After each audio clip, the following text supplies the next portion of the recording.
Shalom. Siang ini kita akan bersama-sama membaca firman Tuhan yang terambil dari 2 Timotius pasal 3 ayat 1 sampai ayat 5. 2 Timotius pasal 3 ayat 1 sampai ayat 5. Kita akan membacanya saling sahut bersautan. Saya awali ayat yang pertama, lalu jemaat menjawab ayat kedua, dan seterusnya saling ganti bergantian sampai tiba pada ayat yang kelima. Ketahuilah bahwa pada hari-hari terakhir akan datang masa yang sukar. Ayat 2.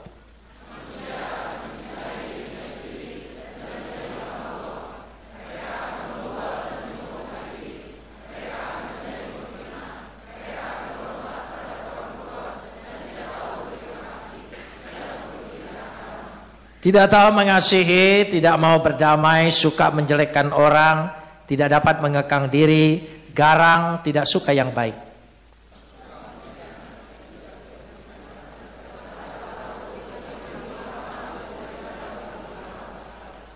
Secara lahiriah mereka menjalankan ibadah mereka, tetapi pada hakikatnya mereka memungkiri kekuatannya. Jauhilah mereka itu. Kapot leha Adonai Elohenu kapot leha. Segala kemuliaan ya Adonai Tuhanku, kemuliaan bagimu. Saudara-saudara yang dikasihi Tuhan, surat yang dibuat kepada Timotius oleh Paulus 2000 tahun lebih, dan pada waktu itu sudah dibilang akhir zaman. Kalau kita pikir akhir zaman itu dekat-dekat yang terakhir, tapi telah ditunggu 2000 tahun lebih, belum berakhir juga. Lalu apa yang dimaksud dengan akhir zaman? Ada yang dimengerti tentang zaman. Zaman itu bukan era, bukan episode, bukan periode, dan bukan generasi to generasi, bukan. Zaman itu menyangkut pertama, pola pikir, paradigma, konsep berpikir. Itu zaman. Yang kedua adalah gaya hidup. Gaya hidup. Dan yang ketiga adalah gairah. Jadi 3 hal itu yang bermakna tentang zaman. Jadi zaman itu bukan tahun ke tahun, bukan episode ke episode, bukan periode ke periode, bukan. Tetapi zaman menyangkut sekali lagi pola pikir, gaya hidup, dan gairah. Karena itu kalau kita lihat di sini, ya hampir sama. Pola pikir yang dulu 2000 tahun lebih hampir sama. Tetapi orangnya saja yang berbeda, generasinya saja yang berbeda. Tapi bentuk pola pikir dari sejak itu sama. Manusia mencintai dirinya sendiri. Saudara bisa lihat itu dari ayat 2 sampai ayat 5.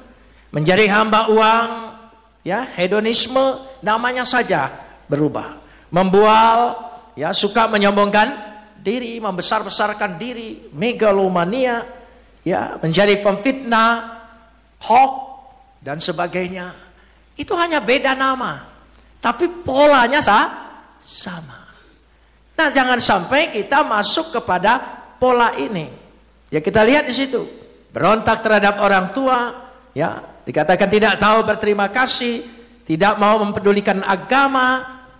Ya, anak-anak sekarang sulit sekali ngomong terima kasih, maaf, terima kasih, maaf. Itu 2 kata yang selalu diajarkan, tapi seringkali mereka malas menggunakan kata itu. Ya, mereka ingin membenarkan diri apa yang dikatakan di situ. Dan tidak tahu mengasihi, ya, perhatikan, tidak tahu mengasihi, tidak peduli terhadap agama. Apa, saudara? Apa mereka sudah tidak datang ke gereja lagi? Bukan. Apa yang dimaksudkan di sini dulu? Nanti kita ingin melihat bersama-sama. Kalau yang dimaksudkan di situ adalah pola pikir, ya, pola pikir, dan yang dimaksudkan di situ adalah gaya hidup dan gairah. Jangan-jangan kita juga sama. Itu yang harus kita awasi. Karena pikiran kita belum berubah.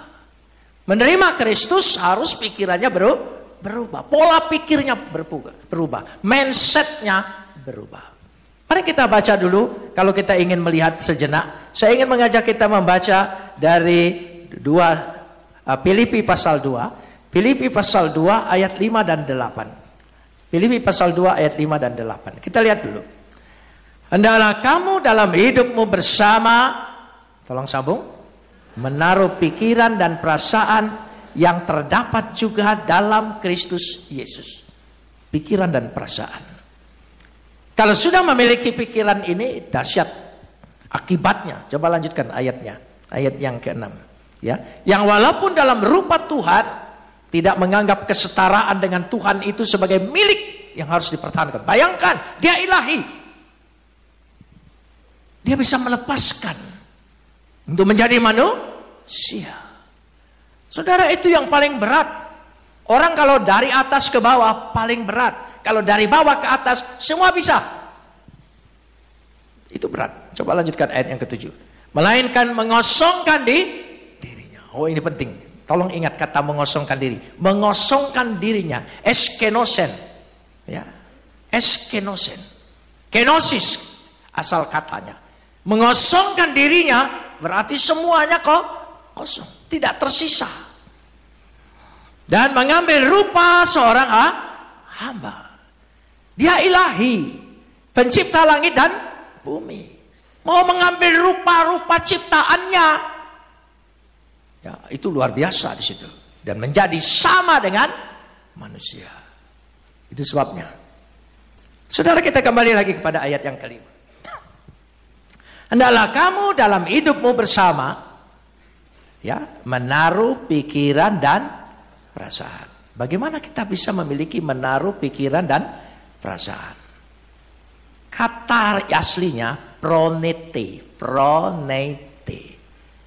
Pronete itu berakar dari kata friend. Friend itu punya dua aspek. Aspek pikiran dan aspek perasaan.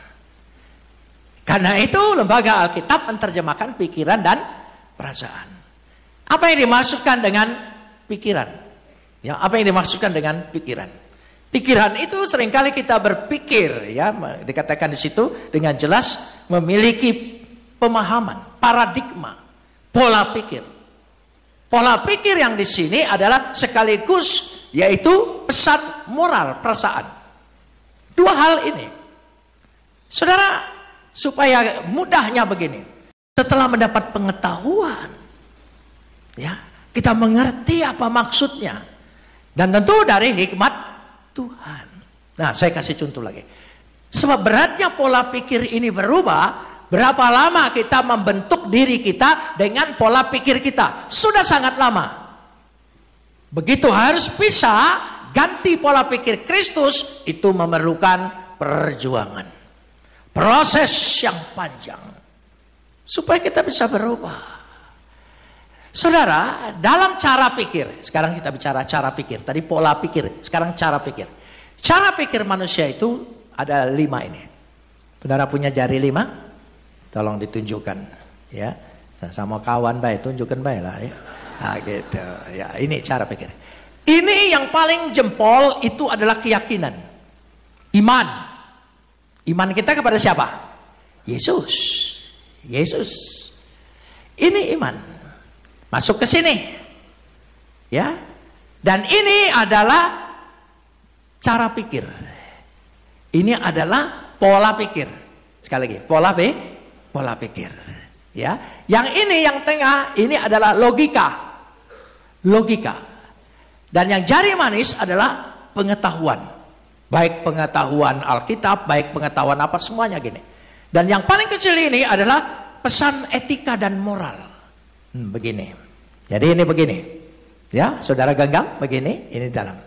Jadi ketika kita berhadapan dengan emosi kita, ya, kenapa imannya tidak keluar? Kenapa imannya tidak keluar? Karena ini tidak dikuasai iman. Makanya tidak heran kita lihat orang punya pengetahuan, keagamaannya baik, tapi tidak ada kebaikan. Karena semua tersimpan di sini. Nah, keluar. Mengosongkan dirinya.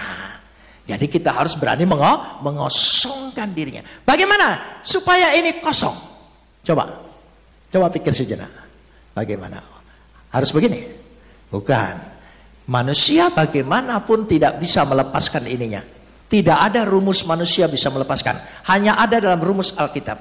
Ya, jika aku harus mati di dalam Kristus, bukan aku lagi yang hidup, tapi Kristus. Yang ini suruh genggam salib Yesus. Otomatis kalau pegang salib, ini tidak bisa tersimpan. Dia terbuka. Dia jadi begini. Karena itu ini menguasai cara pikir, menguasai logika, menguasai pengetahuan yang kita terima, menguasai etika moral. Baru ada perubahan. Amin. Berubah. Kalau tetap begini, saudara, banyak tontonan di TV. Orang kurang gelar bagaimana? Gelarnya banyak, tapi ngomongnya ininya tidak keluar. Karena ini selalu begini. Tapi kita harus berubah. Yesus sanggup. Kalau engkau genggam salib, ya, pikul salib, itu yang dimaksud pikul salib.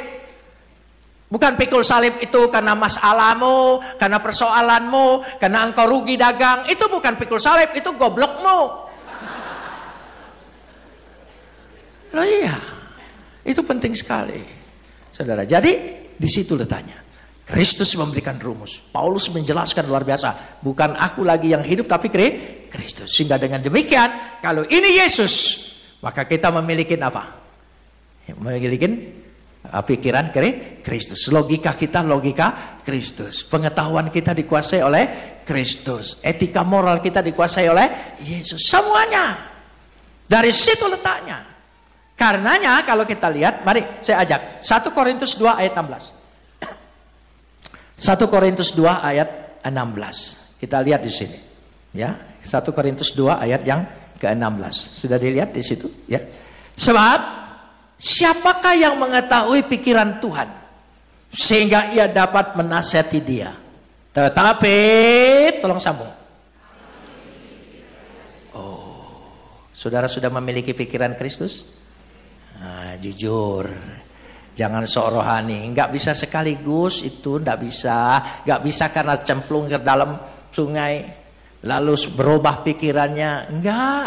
Itu memerlukan perjuangan, proses yang lama, saudara. Terus menerus, yang penting kita ada kemauan untuk berubah dari pola pikir kita menjadi pola pikir Kristus. Amin. Semangat itu. Sehingga kita bisa lihat, baca Alkitab pun jadi ngerti, tidak membantah. Kalau pola pikir yang lama, saya ini 16 tahun memimpin sebagai rektor STT Apostolos. Ya, 16 tahun. Murid mahasiswa saya itu rata-rata Protestan semua. Saudara tahu kalau orang Protestan itu kritis berpikir. Tapi kalau begini, engkau protesnya jadi lain. Kalau begini, engkau terima apapun jadi lain. Karena ingin tahu. Nah, ada murid saya dari Papua. Saya masih ingat. Ya, dari Papua. Tanya begini. Bapak, menurut saya Tuhan itu tidak adil. Saudara berani menilai Tuhan.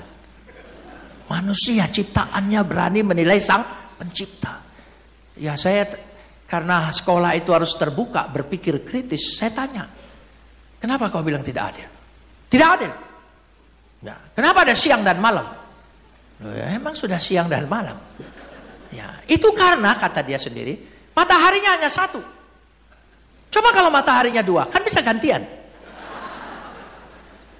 Lalu saya jawab, matahari satu aja kau sudah hitam seperti itu. Mau dua lagi? Dia langsung diam. Memang kalau orang kurang ajar harus pakai jawaban yang kurang ajar juga. Harus dia mikir. Oh, macam-macam. Ya, itu biasanya mahasiswa tingkat 3. Mahasiswa tingkat 3. Oh, kalau tingkat pertama baju hitam, baju putih, celana hitam, bawa Alkitab terus kemana-mana. Oh, malaikat-malaikat semua. Oh. Itu pertama. Angkatan pertama. Sudah tingkat 2, semester 4, mulai keluar manusianya. Oh ya, kita harus kritis, kita harus berpikir, harus masuk akal, logika kita harus jalan. Enggak salah, Tapi harus begini. Ya, enggak salah. Oh, belajar, karena di sekolah kami belajar filsafat. Oh, makin belajar filsafat, makin seolah-olahnya, waduh. Ya, tingkat 3, tahun ketiga, mulai jadi setan semua. Malaikat, manusia, setan. Itu, setan semua. Pertanyaannya macam-macam. Lalu dia tanya lagi, Bapak, sebetulnya tidak ada mukjizat dalam Alkitab. Lalu apa saya bilang? Ketika Musa membelah laut, itu tidak belah laut. Lautnya memang surut. Airnya itu sebatas lutut. Jadi mereka bisa nyebrang. Oh begitu, saya bilang. Kamu ini hebat. Menolak mukjizat, buat mukjizat baru. Tentara Fir'aun berkuda mengejar mereka, bisa tenggelam dengan air yang sebatas lutut. Itu mukjizat loh. Baru dia diam. Iya ya Bapak. Ya. Oh, setan-setan itu bertanya. Karena untuk perubahan pola pikir tadi, saudara. Lalu yang terakhir, yang ketiga. Ya, mukjizat 5 ketul roti, 2 ekor ikan bisa kasih makan 5.000 orang. Itu bukan mukjizat, Pak. Waktu Yesus berdoa, nyindir orang Yahudi yang kikir ini, ya. Orang Yahudi kikir, orang Palembang cemekean. Itu bedanya, saudara. Orang Yahudi yang kikir ini pada bawa makanan tapi tidak terbuka seperti anak itu. Jadi waktu Yesus berdoa, sindir mereka malu hati. Jadi di situ jadi cukup makanannya. 2 ekor ikan, Pak. Itu ikan paus. Jadi cukup kalau ikan paus kan? Oh, saya bilang kamu ini menentang mukjizat tapi buat mukjizat baru. Ya, 2 ekor ikan paus bisa dibawa oleh anak kecil. Dahsyat. Dahsyat. Luar biasa. Dan sisanya berapa? 5 ketul. Disitulah orang Yahudi selalu bawa sisa makanan. Ditiru oleh turunannya di sini. Ya, bawa kresek semua. Nah, itu turunan Yahudi tadi. Turunan Yahudi. Dan baliklah kau ke kampung sana. Ya. Nah, sudah. Jadi di sini menunjukkan pola pikir. Masuk sekolah Alkitab. Ingin melayani Tuhan. Belajar Alkitab. Tapi masih begini. Sehingga tidak bisa berubah. Itulah sebabnya Yesus katakan mengosongkan diri. Kosongkan. Kosong, lepas, pikul salib, genggam salib. Ini otomatis begini. Dengan sendirinya engkau bisa memiliki pikiran dan perasaan Kristus. Beri kemuliaan bagi Dia. Jadi kalau zaman ini berubah apapun juga, ya, pola pikir kita tetap, pola pikir dunia juga tetap. Tidak berubah dikatakan, hanya berubah orangnya saja. Sehingga kita bisa melihat bagaimana pola pikir itu sendiri bekerja. Ya, bekerja. Jadi kalau dari ayat 2 sampai ayat 5, kita tidak bisa menyembah 2 Tuhan. Tuhan dan Mamon, nggak bisa. Tuhan, Mamon. Nggak bisa digabung. Mari kita koreksi diri kita. Jangan-jangan kekristenan kita, Kristen kita ini baru identitas. Baru identitas. Kita baru mengaku. Ya, tetapi tidak diaku. Itu beda, saudara. Baru mengaku tapi tidak diaku. Banyak sekali dalam diri kita belum ada perubahan. Tuhan ajar. Ya, Tuhan tahu Yusuf Roni ini ngandalkan otaknya betul. Ya, teka lagi katanya. Wong Palembang. Tuhan tahu aku wong Palembang deh. Tuhan tahu. Ini wong teka galau ya. Saudara, ya sudah. Ya, teka itu di atas tegar tekuk. Tegar tekuk ini. Kalau tegar tekuk itu namanya kolesterol. Saudara, kalau teka itu di atasnya itu. Nah, saudara, sudah Tuhan tahu. Dia tidak bisa diajar begini. Ya, dia tidak bisa dinasehati, tidak bisa diajar oleh dosen-dosen itu. Ya, Tuhan tahu aku yang harus ngajarnya dengan realita, dengan hidup, kenyataan hidup, dengan tantangan.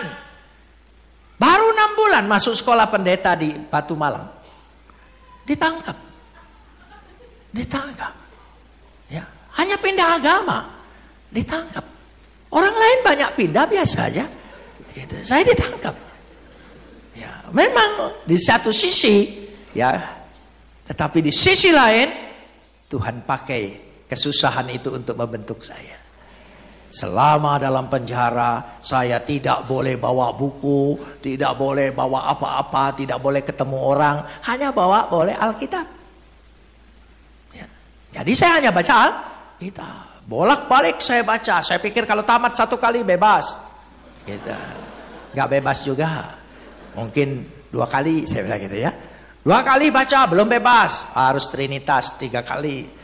Oh, saya baca terus. Selama dalam penjara saya sudah 25 kali tamat baca Alkitab. 25 kali. Ya, itu luar biasa. Setelah keluar penjara 1 kali pun belum tamat. Jadi kalau saudara mau tamat tidak punya waktu, ya, saya doakan. Ya. Artinya apa? Ketika kita dihadapkan dengan kesusahan, dengan masalah, pergumulan, sakit, penyakit, Tuhan sedang mengajar kita. Supaya akunya yang sulit sekali diperbaiki ini, dirubah ini, perlu dirubah. Pola pikir yang sudah melekat begitu lama, sulit keluar. Tapi ketika diberhadapkan dengan kenyataan, berubah. Saudara, betul-betul orang yang tadinya melawan, orang yang tadi akhirnya masuk penjara, disiksa, diperiksa, ya, sampai di strum saya itu sampai di strum. Saudara, pemeriksa zaman dulu, saudara jangan sampai kembali lagi. Saudara, untunglah tidak balik lagi dia, saudara ya. Balik lagi zaman itu, trauma. Ya, saya diundang baru kali ini ke Malang. Sudah lama tidak ke sana. Tidak tanggung-tanggung, 10 tahun. Tidak ke Malang. Kena, saya ditangkap di Malang. Jadi saya trauma dengan kota itu, saudara. Ya sudah. Waktu di strum berkali-kali. Strum pingsan. Dibawa ke kamar. Yang nyetrum segala macam. Kita tidak kenal karena kita ditutup matanya. Mata kita ditutup. Sudah ditutup, digebukin. Udah digebukin di strum. Jadi kita nggak tahu siapa. Hanya merasakan saja. Waktu saya sekolah di Batu Malang. Ya, sekarang Malang sudah panas. Zaman dulu tahun 74, masih dingin. Dinginnya luar biasa. Saudara, saya itu punya penyakit. Kalau sudah cuaca dingin, rematik saya kumat. Kumat rematik saya ini. Ini bengkak-bengkak persendian ini. Saudara, ya, dulu waktu sekolah saya poles dengan Remason. Tahu kan zaman dulu kan balsamnya Remason. Habis 3 botol, nggak mempan. Ya, terus begitu. Tapi sejak di strum sembuh total.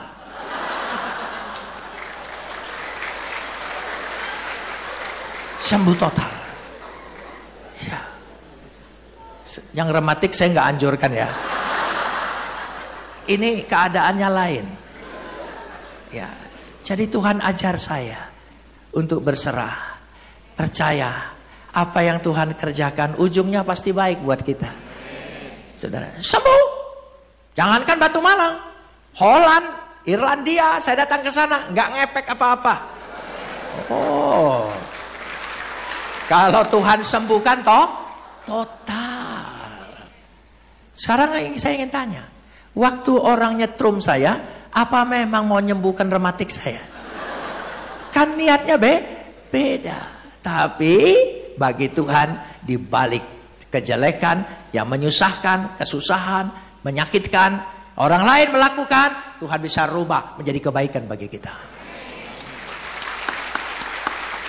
Baru saya belajar, memang kalau berserah itu ajaib Tuhan. Luar biasa. Jadi saya 6 tahun untuk merubah pola pikir menjadi pikiran Kristus, agak cepat. tapi di penjara. Nah gitu, mau berubah, tidak berubah-berubah, ya gitu saudara ya. Dikasih firman Tuhan, kan paling enak. Dengar firman Tuhan, masuk gereja, dingin lagi. Oh, Palembang panas mah ini. Ya panas nian. Aku sampai mikir, kenapa matahari itu nggak minum paracetamol ya? Supaya rada turun panasnya gitu. Saudara ya panas gitu. Saudara mau berubah dengar firman Tuhan, amin. Buka hatimu, buka hatimu. Betul, Pak Sabta pesan, mengosongkan bejana hatinya. Karena kosong bisa diisi. Itu maksudnya, nyambung. Ajarannya nyambung. Anak dan bapak, jadi nyambung ya. Ya. Selain itu satu roh. Amin, nyambung. Dia tidak ngomong dulu ke saya. Malah dia lari sekarang kemana? Gitu. Nah, sudah dari situ. Jadi itu perubahan. Saudara, kenapa Tuhan izinkan meskipun kita anak Tuhan, taat berdoa, taat ibadah, tapi tetap saja masih punya masalah. Sedang mendidik kita. Masalah itu selalu, karena itu bagian hidup. Hidup itu, yang namanya hidup harus disertai, dihiasi oleh masalah. Kalau saudara tidak mau punya masalah, mati aja. Pasti tidak ada masalah. Belum tentu. Orang mati aja bermasalah. Kuburannya diganti. Oh iya. Kita pikir kuburan yai kita. Udah taunya yai wong lain masuk situ. Nah, gitu. Yaiku kemana? Ya. Saudara, karena tidak bayar pajak lama-lama hilang. Gitu. Makanya lebih baik buat kuburan kayak di Tarutung. Sebelah rumah. Nah gitu. Bagus orang sana. Saya ke sana lihat. Saya pikir gereja kecil. Kayak musola gitu saudara. Nggak taunya kuburan. Tapi saya pikir pinter. Kenapa? Dengan jalan begitu anak cucunya tidak jual tanah rumah itu. Kan tidak mungkin jual berikut kuburan kan? Oh bagus. Itu akal panjang ada saudara ya. Bagus saudara ya. Itu bagus itu. Ya. Beda dengan orang Palembang. Dulu Sudirman ini wong Palembang gak loh. Dari Tengkuruk sana Palembang, situ Palembang. Ma ini kemana dia? Ngungsi gak loh. Dijual saudara ya. Coba kalau ada kuburan tidak dijual. Nggak tega dia. Datang roh bapaknya, ngapo kau jual aku? Loh iya. Jadi perlu perubahan.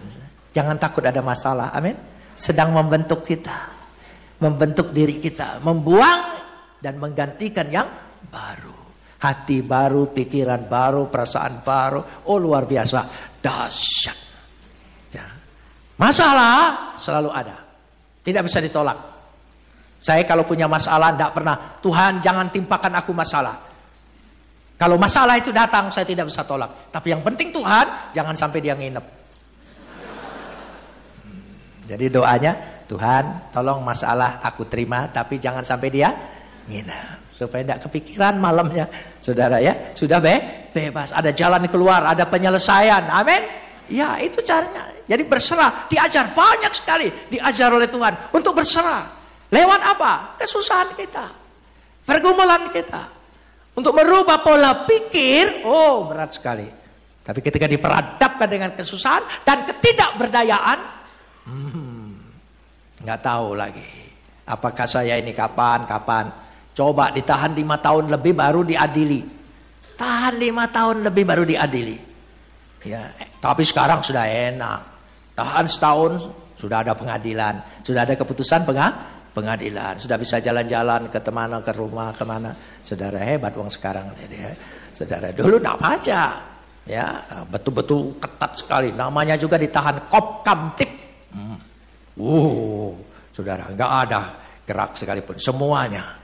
Tapi Tuhan ajar berdoa. Tuhan ajar. Ya, lewat masalah Tuhan sedang mengajar kita berdoa. Berserah kepada Tuhan. Coba kalau tidak. Saudara, saya orang Protestan. Ya, enggak pernah diajar doa minta yang kecil-kecil, yang gede semua, Saudara. Ya, Afrika, negara, segala macam, enggak pernah. Ya, satu saat di penjara saya diperhadapkan kekurangan odol, kehabisan odol, bukan kurang, habis total. Ya, 2 tahun tidak pernah pakai odol. 2 tahun, saya tidak tahu lagi baunya gimana, saudara. 2 tahun, jadi sikat gigiku itu sudah mekar, saudara. Tidak ada gantinya, saudara. Ya, terpaksa numbuk batu merah kecil-kecil halus, baru dipoles-poles gitu, saudara. Atau abu, itu sudah sikat, sudah pakai abu tambah hitam, bukan tambah putih, saudara. Ya itu, tahu-tahu istri saya kirim. Ya, tahun kedua boleh kirim. Saya dikirim oleh istri saya. Saya masih ingat terus, istri saya ini luar biasa. Kirim keperluan saya selama dalam penjara. Disadarkan. Ya, dulu latar belakangnya tidak terlalu menghormati wanita. Istri itu hanya perlu ketaatan pada suami. Kalau suami bilang tidak boleh, nggak boleh. Itu zaman itu. Tapi sejak di penjara, ya saya baru sadar istri saya luar biasa. Ya mumpung dia ada aku ngomong gitu. Ya, dia melayani tempat lain gitu. Gitu. Kalau dia ada nanti besar kepala. Ya, itu. Ya, istri-istri itu kalau dipuji kan besar kepala kan? Langsung jadi big boss. Saudara, langsung. Ya sudah. Ya dia kirim. Ingat saya masih kirimannya. Setiap bulan sekali. Roti kongguan an yang segi 4 kaleng segi 4 yang isinya macam-macam itu. Itu. Terus setiap bulan. Hampir 4 tahun kirim itu terus. Ya, makanya sampai sekarang setiap lihat roti itu saya trauma, saudara. Jadi kalau lihat di supermarket lihat roti itu, aku melengos be. Ya sudah. Ya, kirim odol Pepsodent yang besar. Pepsodent itu dari dulu. Tapi odol zaman dulu itu bungkusnya itu bisa dibuka dari belakang. Dari belakang dibuka. Jadi kalau saat-saat kritis bukan hanya dipencet, dikerok di dalamnya ada. Habis. Sudah 2 tahun tidak pakai, setahun mulai bulan-bulan pakai, habis. Oh, enggak enak enggak pakai odol. Saya mulai berdoa, Tuhan, saya mau minta odol. Kayaknya enggak tega. Dia maha kuasa, maha segalanya. Aku hanya minta. Astagfirullah. Tidak tega aku, saudara. Rasanya cengeng gitu ya. Tapi Tuhan ajar. Tuhan ajar. Berdoa. Ya karena perlu. Tuhan. Lalu ya saya masih berpikir. Ya siapa tahu istri saya ingat. Suami istri itu ada kontak. Ada kontak. Saya kalau pelayanan sendirian kemana, pulang mau makan ini, nggak usah WA. WA batin. Nyambung. Makan siang sampai rumah, oh tersedia. Saya senyum. Gitu, senyum. Jadi suami istri itu. Karena kita berjanji menikah 2 jadi 1. 1 perasaan. 1 daging, 1 tulang. Ya. Makanya suami-suami jangan suka selingkuh. Perasaannya kontak. Hati-hati. Belum ada bukti tapi ininya. Oh jalan radarnya. Makanya kalau menikah tidak mau ketahuan selingkuh. Bilang 2 tetap 2 Pak Pendeta. Gak boleh jadi 1. Nah itu. Pasti tidak ada yang ngawinkan kau. Gitu. Jadi ada kontak. Jadi saya mulai pikir dalam doa. Tuhan, istri saya kirim. Ya, waktu besuk dan pengiriman antara jam 9 pagi sampai jam 2 siang. Itu. Saya kasih tahu ini supaya nanti ada pengalaman. Dari jam 9 sampai jam 2. Saya imanin terus gitu. Ya, kirim. Aduh, sebut namaku. Ada Yusuf Tajiri. Oh, bukan aku. Gitu ya. Namanya sama tapi belakangnya beda. Ya sudah. Sampai jam 2 gak ada kiriman. Ya gitu.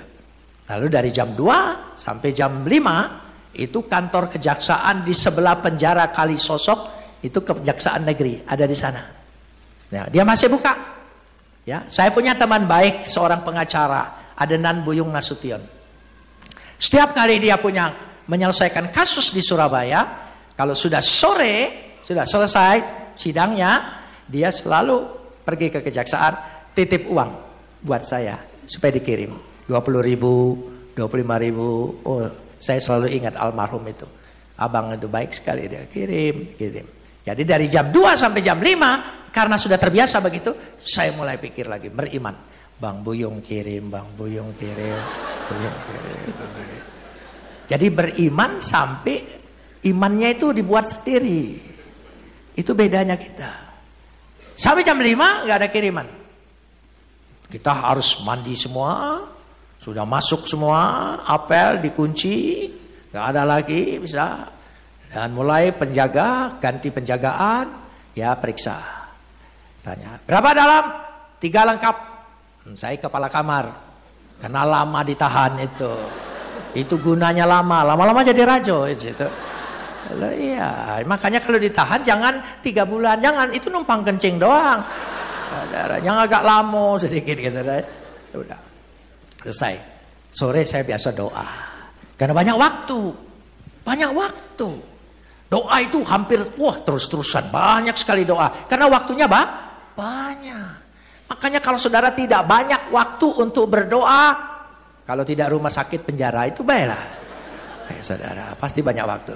Saya doa, saya menghibur iman. Tuhan, saya tahu Tuhan sibuk. Ya, hanya soal odol, soal kecil. Ampunin saya Tuhan. Ya sudah gitu. Jam 7 malam kamar saya dibuka. Ada orang baru masuk datang. Dia lihat, di situ kan ada 3, 1, 2, 3. Ya, kamar kami agak besar. Yang bekas di Ponorogo ditahan. Banyak hantunya katanya. Jadi waktu saya dimasukkan sana, biarlah dia ketemu hantu gitu. Saya tidak takut. Kan di Ponorogo pakai kuda. Kalau dia datang, aku tinggal naik kan. Loh iya. Orang kalau sudah ditahan dalam penjara, nggak ada takutnya. Percaya, habis takutnya itu sudah habis. Saudara, ya sudah. Dia lihat sana sini. Rupanya wajah saya tidak kriminal. Dia dekatin saya.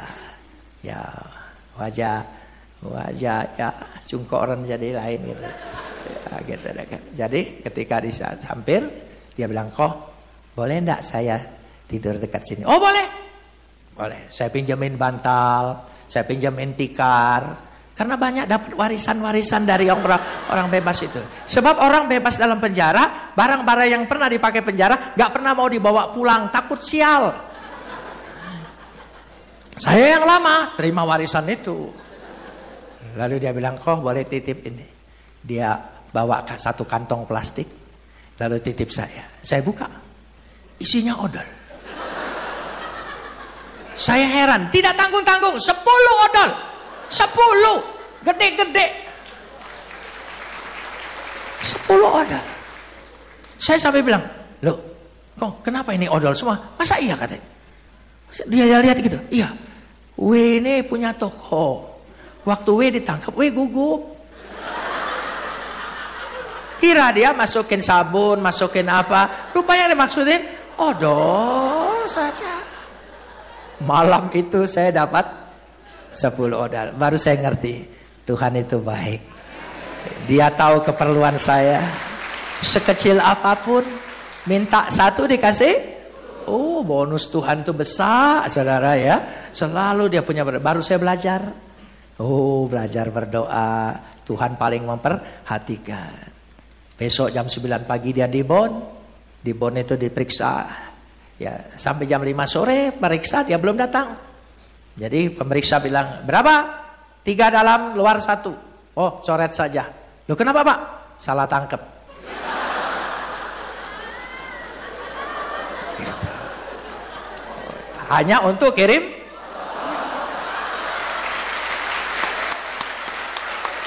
Cara Tuhan itu luar biasa. Semua dipakai Tuhan. Ya, di sini diuntungkan, di sana penderita. Hati-hati saudara. Ya, lebih baik dipakai Tuhan untuk mengerjakan pekerjaan Tuhan. Amin. Daripada dipakai penderita, pelengkap penderita saudara. Ya, Tuhan itu baik. Sejak itu saya percaya, doa minta sekecil apapun, Tuhan beri. Tuhan beri, Tuhan kasih. Aduh, doa saya kayaknya manjur selama dalam penjara. Ya, orang menderita itu paling cepat didengar Tuhan. Jadi kalau engkau sedang menderita berdoa, pasti Tuhan dengar. Ya, kalau engkau sedang kelimpahan, dilewat. Karena itu jangan takut dengan kesakitanmu, kesusahanmu, saudara kita itu dirubah oleh Tuhan cara pikir, berserah. Jadi saya minta pada Tuhan yang sekecil apapun, saya sampai ngomong, mau ngurus IMB aja, Tuhan tolong IMB ruko itu, ya sampai hal yang kecil. Orang pikir ini cengeng, bukan, ini berserah, percaya, karena selama di sana Tuhan itu baik, Tuhan itu baik, semuanya luar biasa. Dari situ letaknya. Itu pola pikir. Jadi dengan pola pikir seperti itu, kita harus memiliki pikiran Kristus. Pikiran Kristus apa? Berserah, percaya, ya, mau rela menanggung semuanya. Saudara perhatikan, tidak mempertahankan. Ya, luar biasa. Kenapa bisa begitu relanya? Karena pola pikirnya sudah berubah. Ada perubahan yang besar. Jadi dari situlah untuk menunjukkan perubahan pola pikir. Jadi saya ingin mengajak dulu. Mari kita lihat dulu ayat yang terakhir. Roma 8 ayat 1. Roma 8 ayat 1. Roma 8 ayat 1. Itu kita. Ya. Demikianlah sekarang tidak ada penghukuman bagi mereka yang ada di dalam Kristus Yesus. Kata krima bahasa aslinya. Penghukuman. Sebetulnya bukan hanya penghukuman. Kutuk. Tidak ada lagi kutuk yang mengikat kita. Kata krima. Ya, kata krima. Kutuk. Ya, karena kutuk itu ada 3 dalam tingkatan bahasa Ibrani. Ya, kalau kata raumai itu kutuk yang bisa ditebus. Ya, kutuk kelala tadi kutuk. Tapi bisa ya ditebus. Ada timbal baliknya. Tapi kalau kata krima itu kutuk yang tidak bisa dilepaskan. Jadi kalau kita ada di dalam Kristus Yesus, maka tidak ada lagi kutuk kepada kita. Jangan takut dikutukin orang. Itu sedang diberkati. Amin. Gitu aja saudara. Ya. Tapi coba saudara, Roma 8 ayat 1 ini. Coba kita pikir sejenak. Ya, sudah siang. Tahan dulu, jangan lapar. Ya. Demikianlah sekarang tidak ada lagi penghukuman bagi mereka yang ada di dalam Kristus Yesus. Saudara ada dalam Kristus? Amin. Apa arti dalam Kristus? Ayo. Jadi Kristen, sudah dibaptis? Sesederhana itukah dalam Kristus? Ayat ini agak kepotong. Kenapa agak kepotong? Bahasa aslinya mekata sarka peripatosin ala kata penuma. Mekata sarka, mereka tidak hidup menurut daging, ya, ala kata penuma. Mereka hidup di dalam roh. Itu tambahannya. Saudara bisa lihat itu di New King James Version, ya, ada. Kalau masih ada tolong bisa ditayangkan. Ya, kalau tidak ada enggak apa-apa. Ya, saudara, yang ayat 8:1. Jadi ada tambahannya. Bahasa Indonesia itu tidak tambahannya. Jadi tambahannya adalah who do not walk according to the flesh but according to the spirit. Itu yang tidak ada. Jadi bukan hanya dalam Kristus jadi Kristen sudah dibaptis, bukan. Tidak lagi hidup dalam daging, tapi hidup di dalam roh. Itu penting. Ini perjuangannya. Amin saudara. Ya inilah yang jadi napas ajaran dari gereja ini. Itu. Jadi dari situ, karena itulah yang dimaksudkan. Jadi kita hidup harus di dalam roh. Spirit. Berarti kita dikuasai oleh Roh Kudus. Kita mengikuti. Lanjutkan ayat yang kedua, Roma 8 ayat 2. Baru nyambung. Coba kalau tadi ya tidak ada kata rohnya, tidak nyambung. Ya, Roma 8 ayat 2. Roma 8 ayat yang kedua. Ya. Roh yang memberi hidup telah memerdekakan kamu. Dalam Kristus Yesus dari hukum dosa dan hukum maut. Coba kalau ayat 1-nya tidak ada perkataan roh, nggak nyambung dengan ayat 2. Tapi karena ada mekata sarka, ya, peripatosin Allah, pneuma, baru ada. Ya, tidak berjalan dalam daging, tapi berjalan dalam roh. Kenapa? Karena roh yang memberi hidup telah memerdekakan kamu. Dalam Kristus Yesus. Jadi hidup, keberadaan dalam Kristus. Bukan ada saja dalam Kristus. Keberadaan dalam Kristus. Coba ucapkan. Keberadaan. Nah, bukan hanya dalam Kristus. Tapi keberadaan dalam Kristus. Berarti keadaan kita ini memang betul-betul sama berada dalam Kristus. Itu maksudnya. Itu maksudnya. Memang bahasa Indonesia kadang-kadang hanya karena ingin bagusnya, jadi agak kelewat. Tapi saudara bisa baca dalam naskah Jerome, ya, dan dalam terjemahan Vulgata Latin, ya, Gereja Katolik juga memakai. Jadi supaya nyambung, ya, supaya nyambung. Tidak hidup dalam daging, tapi hidup dalam roh. Coba langsung kan. Roh yang memberi hidup telah memerdekakan kamu dalam Kristus Yesus dari hukum dosa dan hukum maut. Nyambung, saudara. Jadi karena itu kita harus hidup. Berubah pola pikir kita. Amin, saudara. Kita mau berubah? Kata jadi begini, tolong. Jadi begini. Siapa yang digenggam? Salib Yesus. Begini, saudara. Jadi ini yang menguasai semua. Amin. Itulah. Jadi kita punya dampak kekristenan kita, ya, semua pikiran kita, logika kita, pengetahuan kita, etika moral kita semua dikuasai oleh Kristus. Mari kita